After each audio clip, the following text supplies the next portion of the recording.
బాలినేని వ్యవహారాన్ని అంటే బాలినేనికి మంచి పట్టుంది ఒంగోలు మీద.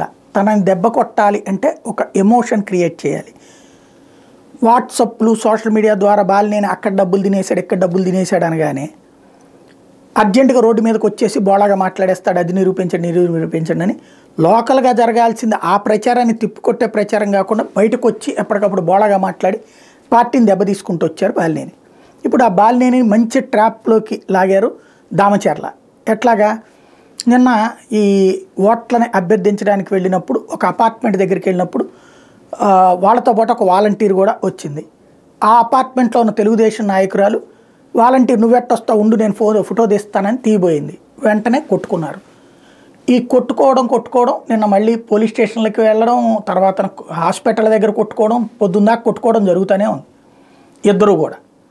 ఇందులో కొట్టుకుంటున్నారు అనేటువంటి వార్త రాదు కదా. బాలినేని అనుచరుల దౌర్జన్యం, బాలినేని అరాచకం, వాలంటీర్లతో దందా ఇదే వస్తున్నాయి తెలుగుదేశం అనుకూల మీడియాలో.